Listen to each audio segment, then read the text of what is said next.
നമ്മുടെ പാവയ്ക്ക ഫ്രൈ തയ്യാറായി കഴിഞ്ഞു. ഈ ചാനൽ കണ്ട് ഇഷ്ടപ്പെടുകയാണെങ്കിൽ ദയവായി ലൈക്ക് ചെയ്യുക, സബ്സ്ക്രൈബ് ചെയ്യുക, ഷെയർ ചെയ്യുക, ബെല്ലൈക്കൺ ക്ലിക്ക് ചെയ്യുക. നമ്മൾ പാവയ്ക്ക ഫ്രൈ ചെയ്യാൻ പോവുകയാണ്. അപ്പോൾ ഇതിലേക്ക് വേണ്ടിയിട്ട് 2 പാവയ്ക്കയാണ് എടുത്തിരിക്കുന്നത്. ഇത് നമുക്കൊന്ന് സ്ലൈസ് ചെയ്തെടുക്കാം.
നമുക്ക് ഇതിലേക്ക് ബാക്കിയുള്ള പൊടികളെല്ലാം ചേർത്ത് കൊടുക്കാം.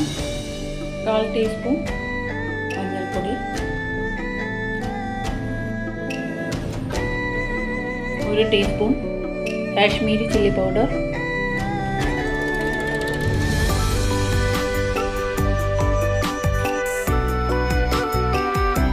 1 ടേബിൾ സ്പൂൺ കോൺഫ്ലവർ, ഉപ്പ് 1/4 ടീസ്പൂൺ.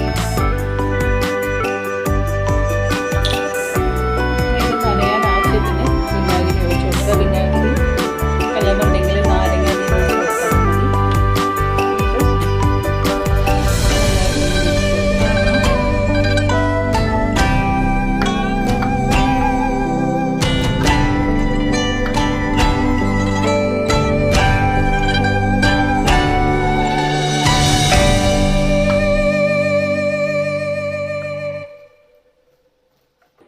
ഇനി നമുക്കിത് ഫ്രൈ ചെയ്തെടുക്കാം.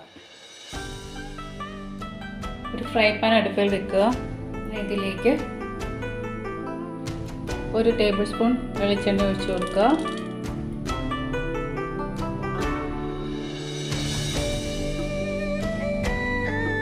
എണ്ണ ഒന്ന് ചൂടായി കഴിഞ്ഞാൽ നമുക്കിതിലേക്ക് പാവയ്ക്ക വറുക്കാനായിട്ട് ഇട്ട് കൊടുക്കാം.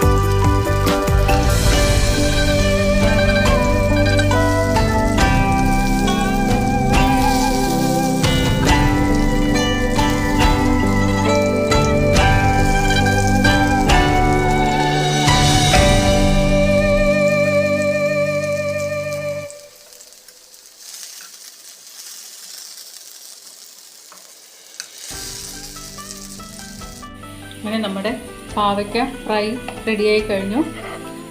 ഇനി ബാക്കിയുള്ളതും കൂടെ ഇതെടുത്തിട്ട് ബാക്കിയുള്ളതും കൂടെ ഇട്ട് കൊടുക്കും.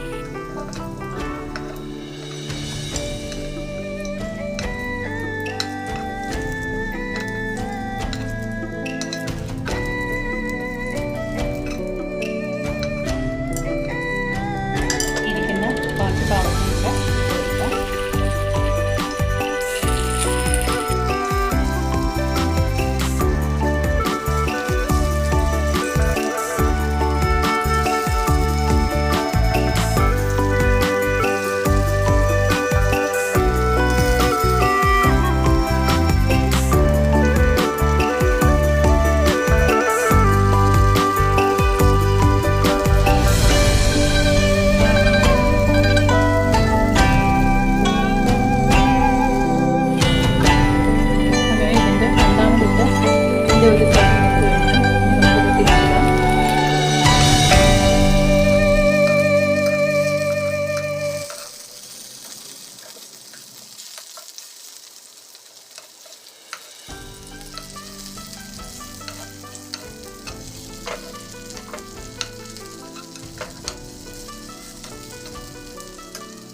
നമ്മുടെ പാവയ്ക്ക ഫ്രൈ തയ്യാറായി കഴിഞ്ഞു.